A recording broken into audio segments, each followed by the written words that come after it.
The court finds the Ace Attorney series to have a direct link to autism, and that's what we're here to prove today.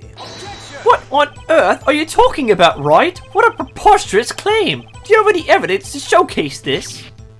Yes, that is what I just said I was going to show you all. Weren't you listening?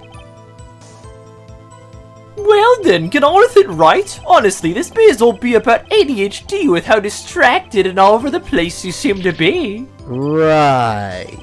Well, allow me to show the evidence that clearly shows why autism and Ace Attorney are so closely linked. Oh crap, I forgot my case file! Phoenix, what in the world is wrong with you? I thought I told you to put a sticky note on your door to remember to bring it. Well, I thought the sticky note was the one you told me to put on there to remember to bring my sapphire suit instead of my navy one. You know what? Maybe I do have ADHD. Well then, it looks like my work here is done. You're honored if you would be so kind as to deliver the verdict. Not so fast, Edgeworth. I have definitive proof that there is a decisive link between Ace Attorney and autism, and this video essay will prove it. What? Who are you? I'm Noah the Otter, and I'm here to explain my points about why autism and Ace Attorney seem to be strangely linked. Alright then. Great, court is now in session. So, as a lot of you may know, there's an interesting trend on social media and the internet as a whole where people seem to have drawn a line between Ace Attorney and autism.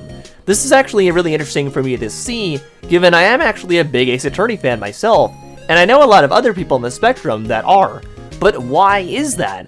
That's the question I keep asking myself. Why do autistic people, such as myself, resonate with Ace Attorney so much? Well, that's exactly the question I'm here to answer today. There's actually a number of factors with Ace Attorney specifically that makes it so appealing to a neurodivergent audience. The first of which is actually how the structure of each Ace Attorney game works on a fundamental level. For those not familiar with this series, the Ace Attorney games task you with the job of proving your client innocent in court by presenting evidence, pressing witnesses, analyzing their statements for keywords, and possible inconsistencies, and ultimately getting a not guilty verdict for your client's case. While most of the games and the antics that happen in court aren't very realistic to an actual court of law, they do follow a very specific formula that is actually very appealing to those on the spectrum like myself. That being the way each court case gradually leans into sensory stimulation. When you start any court battle in Ace Attorney, you generally have a first witness you are meant to question and cross-examine, and pick out inconsistencies in their testimony, usually by either pressing them for extra information or presenting evidence against a statement of theirs. As you get closer to unraveling the truth of each case by uncovering misinformation stated by the witness, something interesting will start to happen.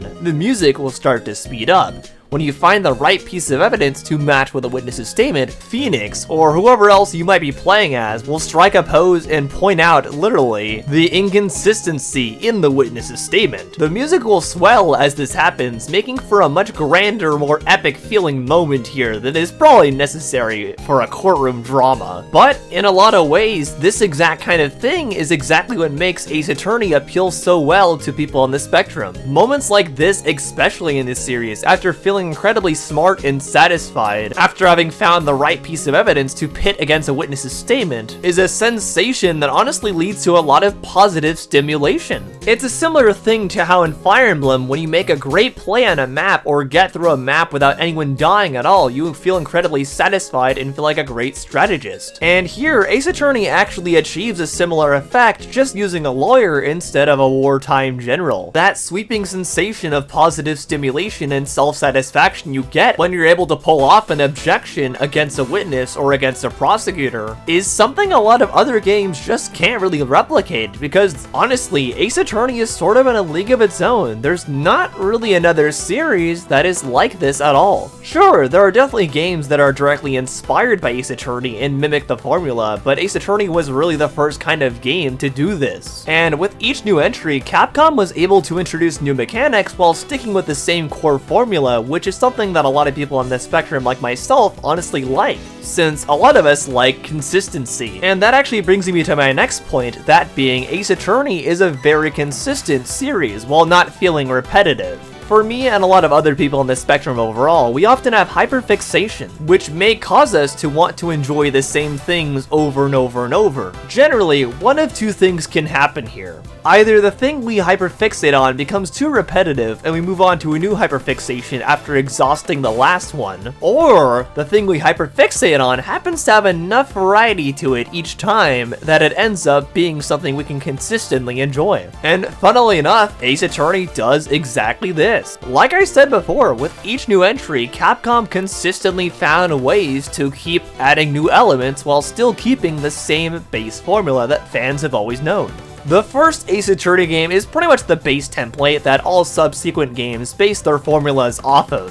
For instance, the second game is honestly very similar to the first with how it works mechanically, but there is a new addition, that being the Psych Lock, which allows you to see into people's deepest desires and secrets, assuming you can present enough evidence to get them to uncover them anyway. The third game also has this, but also introduces the mechanics of forensics with Ima Sky. The fourth game keeps these forensics, but also throws in security camera footage. The fifth game introduces a device that can actually read people's emotion, and the sixth game introduces visions from the deceased victims. So even though every game technically has the same base formula, they all introduce something new, which in turn is able to positively stimulate the people on the spectrum that might be playing these games. Especially if it's a hyperfixation of theirs, this formula always being updated and having things added to it allows the player to not feel exhausted from it pretty much ever, because there's always a new mechanic. We'll just have to see if Capcom actually ever makes Ace Attorney 7. Please, come on Capcom, please do it. The third and final thing that actually makes the Ace Attorney series really appealing to people on the spectrum is the fact there's actually a lot of autistic coded characters in the series. Strangely enough, out of all the gaming series out there, Ace Attorney seems to be the most consistent with having autistic coded characters. One pretty popular one is actually Mia Fey. Mia is often headcanoned as autistic since she displays a lot of different hyperfixations, most notably on the Steel Samurai show. This is a show she obsessively watches and is totally obsessed with. On top of this, there are definitely many moments when she doesn't really seem to understand social cues and can just be very blunt and speak her mind pretty freely, much to the annoyance of Phoenix himself. Another character who's pretty often headcanoned as autistic is, of course, Miles Edgeworth. He has a hyperfixation with being the best prosecutor possible and really throws himself into his work. He is a force to be reckoned with on the prosecution side as a result. However, despite his vast array of knowledge on law and prosecution,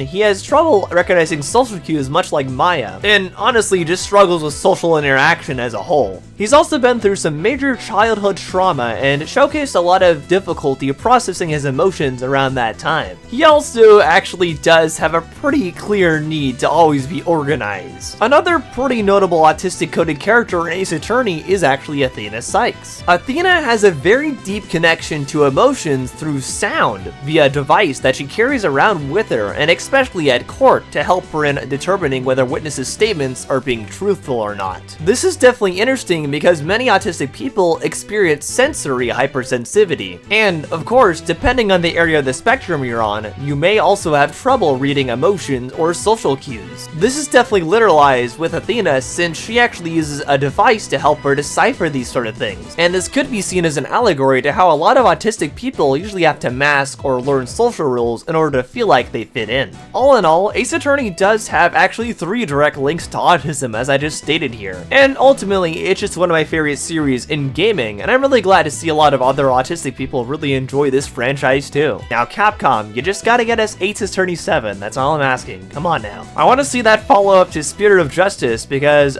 Spirit of Justice is almost 10 years old now as of me recording this, so clock is ticking there. But regardless, I hope you enjoyed today's video. Special thanks to my patrons DGC and Trayvon Gibson, who chose to support me over there. If you support me on Patreon, you actually get early access to my videos and also a special shout out at the end of every video. You also are allowed to pick movies and shows for me to react to depending on the tier you pay over there. $1 patrons get to submit a movie for me to watch or react to, and patrons paying $3 get to submit a whole show for me to watch and react to. But regardless, thank you for watching this video, and I hope you have a great day. Court is adjourned.